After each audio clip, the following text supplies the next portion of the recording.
On this episode of Design and Built, we continue on the remote 750km long Telegraph Track from Cocklebiddy to Esperance to Bilbunya Sand Dunes, the biggest sand dunes in Australia. And when we get to phone reception on the other side, our trip gets turned upside down. This episode is part of our 2023 Design and Built Tour series, where we attempt a 4-week, 10,000km journey through spectacular coastal and outback Australia to tackle one of the most remote tracks in the world, the Canning Stock Route.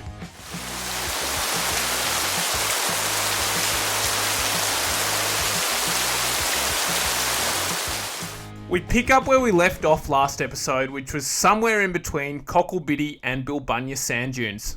We're getting closer. Red dirt, rocks, limestone, ocean. Only takes 3 days. What a mission. Average speed, 15 to 20 k's an hour. It's slow going, but it makes the end that much better. Look at that! Look at that! Oh, yeah! Set up the cameras. Oh!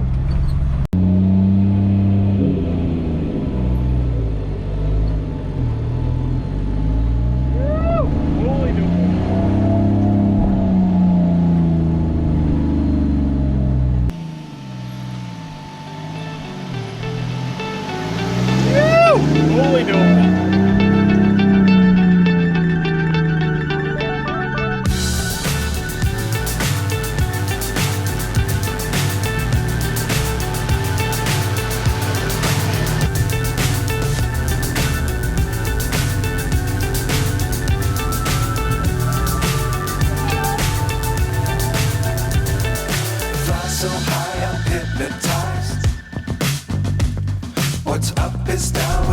We're getting close to the Bilbunya Dunes, world's tallest or Australia's tallest. What did we say?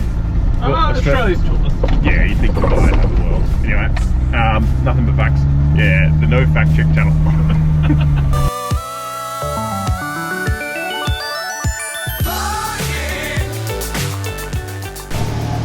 Made it to the ocean. 3 days, a couple of days, 3 days of limestone, crystal white sand at the end.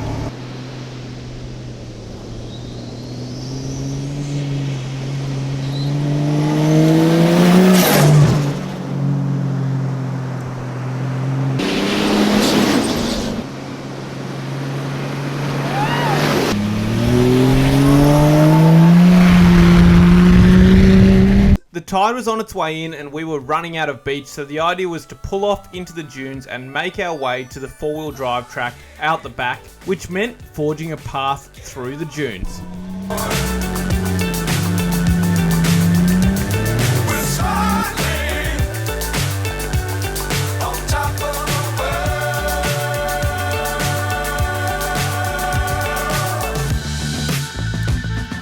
Dangerous times don't fly too high. Be sure to keep the ground in sight. Fly forever if you keep it tight. Love the world but keep the sky on your mind. Get on board. We're sailing.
as vast as it is wide, mate. Another Land Cruiser bogged. Heaps of Toyotas getting bogged on this trip. It's because there's more Toyotas than Nissans on this trip because the Nissan didn't make it. Okie dokie, here we go.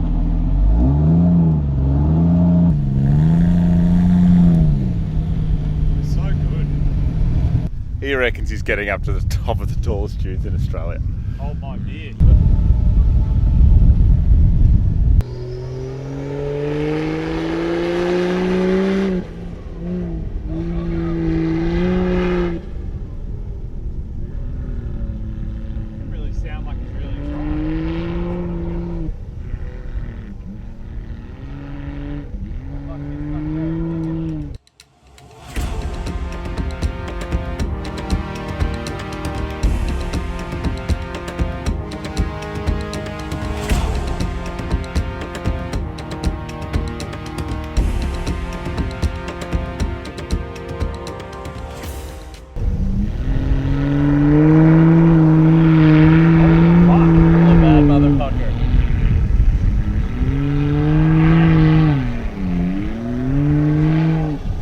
So high. Badass.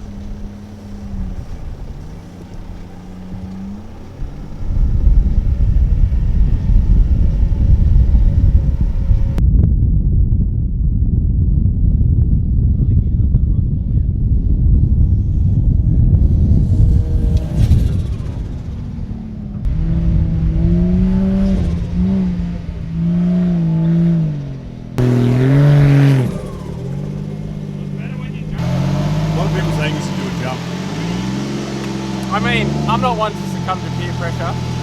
Cut the jump. After we'd done some capability testing, we continued to try and find a way through the dunes to the track at the back. It felt like we were tiny, insignificant ants surrounded by the giants of nature, and it proved to be a lot more difficult than we initially thought to try and navigate through the dunes.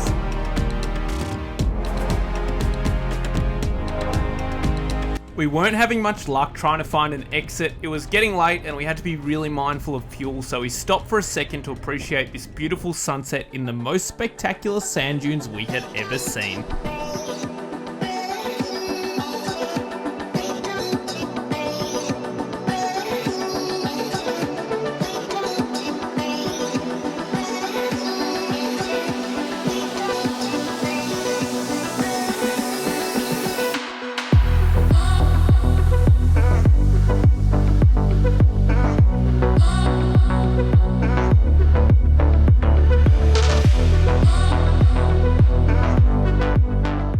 Navigating the dunes was disorientating to say the least, and we eventually succumbed to defeat and set up camp for the night with the plan of running the beach the next day when the tide was out.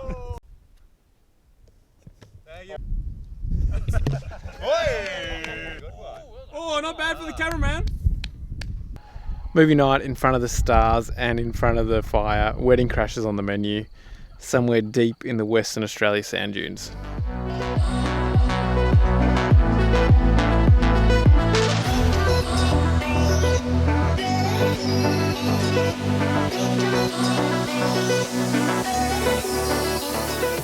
We're just at the start of Bilbunya. We've got to trek through them today and then stay at Israelite Bay, hopefully. Maybe. It looks popular, so if there's a lot of punters there, we might keep going. There we go. Oh, yep. Adding the flavour. Show us how you get the whole out of the bread as well. Pretty advanced here in the outback. COVID rules. After breakfast, we set off for Israelite Bay.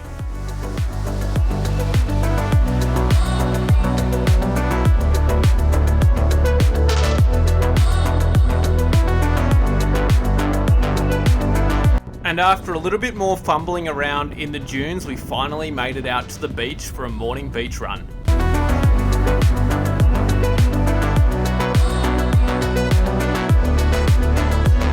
After the beach run, we finally joined back up with the track and continued on our way to Israelite Bay.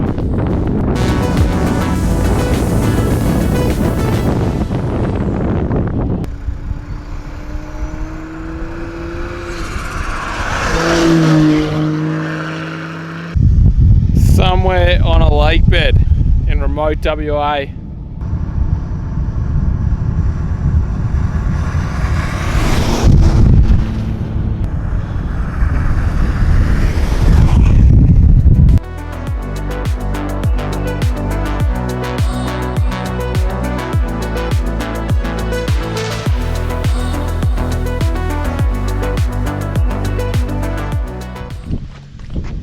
little pit stop and water boil. Thanks for coming. So quick to boil water, just in out, 2 minutes and we're having cuppers. Yep, induction's the future.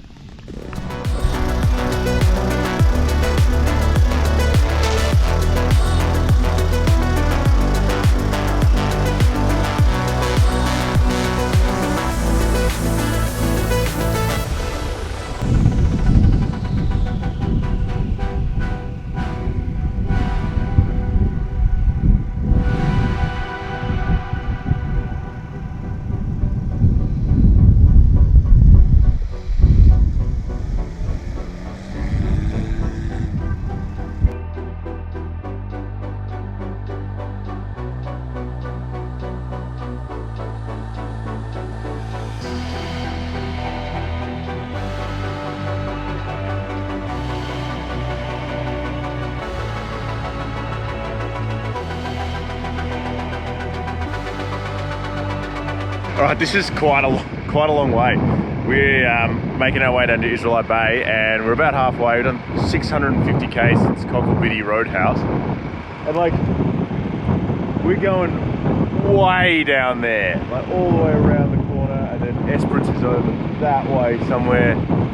I think this whole thing's gonna end up being something like 700 k's unsupported, so just make sure you've got enough water and fuel and stuff like that if you're doing this track. It's bigger than you think. There is nothing there.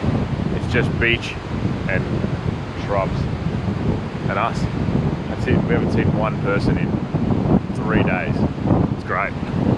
Super remote, super challenging. If you don't care about your Juco, this is the place for you. If you like beaches and you're not precious about scratches, this could be good.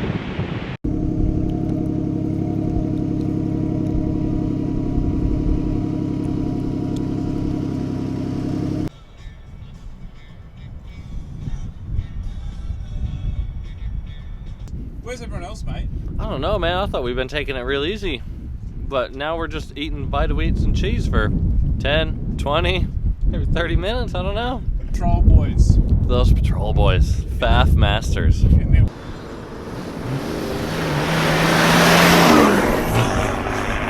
We're at an old telegraph station. Nick, what year was this constructed? 1877. Yeah, man, that's correct. Nothing but fact. That's plaster, mate. Everyone can see that. Keasty, 2008. Congratulations on your half-finished construction. Oh, and Yates restored it. Oh, 2022. Get back to work, Yates. You're not doing a good enough job. Ah, yep. He's got a fascinating Wikipedia page, Yates. Yeah, this is pretty, like, for 1876, it's amazing how advanced that steel construction is. Isn't Barbed it? wire, galvanised posts, Yeah, Jesus. rapid set. How do you reckon they did that in 76?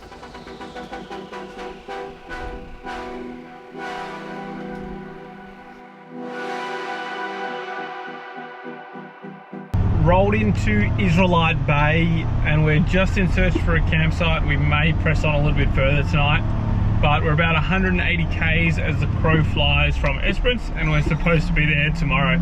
We set up camp for the night and we were treated to this spectacular Western Australian sunset. Day number 8 on tour. We are heading to Esperance to pick up my old man. We'll give this thing a good check over mechanically as well.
you.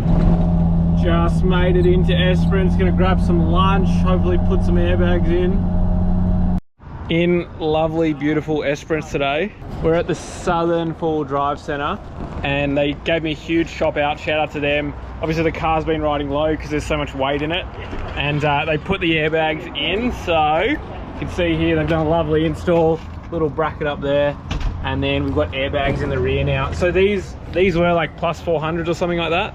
But, yeah, they just weren't high enough. So it's raining, I'm gonna get out of the rain, but shout out to Southern Four-Wheel Drive Centre. Awesome if you're in Esperance and need a chop out. So they turned it around really quickly for me, and I'm so grateful. It's something that obviously if I was at home and had all my tools, I'd tackle it myself. Yeah, being on the road and trying to do this stuff is quite hard. I could probably have done it, but it's raining and miserable, and I'd need a flex rock or something like that, or a high lift. But it is, you know, as soon as you get high lifts involved, it gets a little bit sketchy. Dad, welcome to tour. Yeah. Say hi to the camera. Hi to the camera. Good. Classic dad joke.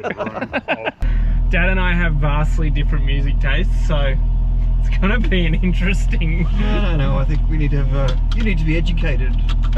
How long are you on tour with me for? Too long, from your point of view. So my old man's name is Rex, and I've got him with me for the next 10 or so days, bit more. Dad has never been camping before, so watch this space, it's going to be interesting. Day one, not a happy camper. So the dads had flown into Esperance and our whole group was together for the first time. Everyone was happy and having a beer at the pub when our trip started to go horribly wrong. While we had been out of mobile reception for the past week, a cyclone had formed off the coast of WA and was heading for the Canning Stock route. Heavy rain and gale winds set to pummel WA's northwest. Ilsa is the most powerful storm to make landfall in more than a decade. Once Ilsa passes the coast, it's expected to hold its power. Inland communities in the firing line are heading into unprecedented territory, with the system tipped to stay a cyclone as it heads almost 1,000 kilometres inland. The Canning Stock route was roughly 1,000 kilometres inland, so we thought we'd give the guy who ran the permit system for the stock route a call to get his thoughts. He said it was just absolutely just wet. It was so wet out there. The southern section at this point in time is probably not okay. Oh yeah. The Cannings are 50-50. The whole of Australia just flipped over. Do you realise we've been talking about this since 2 o'clock? 4:50. He basically said we wouldn't have been able to safely do the stock route for the next month, and while maybe we could have done it, it wouldn't have been the right thing to do. So we had to come up with a plan B. After hours of deliberation and staring at maps, we landed on the Madigan line in the Simpson Desert, which was all the way on the other side of the Nullarbor. While it wasn't close to where we were at all, it would satisfy our burning desire to do a long remote track. Plan is drive all the way across here and all the way down to here, and then realise we can't go up the Canning Stock route over here, and then drive all the way back over. It's only small. Not much in fuel. It's only fuel. Everyone's car's really efficient. It's only fuel at relatively expensive stations. Then we'll make our way up to Mount Dare Hotel here, The Gibbs not. It's just development. and then hardest line through a la HEMA maps, hardest line through the Simpson Desert. Madigan line ends up down here in Birdsville. Yep. And then I think we'll just make it up. Thanks for tuning into our Esperance episode of Design and Built. Now we start our tour north to the Simpson Desert. That should come out in a couple of weeks' time. Stay tuned. Stay tuned, and don't forget to start pre-ordering your merchandise. Design and Built. There's going to be a couple of new designs up there, courtesy of Nubis Media. Thank you. So we were really disappointed we weren't going to do the Canning this trip, and on the next episode we make our way back across the Nullarbor to the Simpson Desert, where Australia's wetter than usual autumn keeps on giving.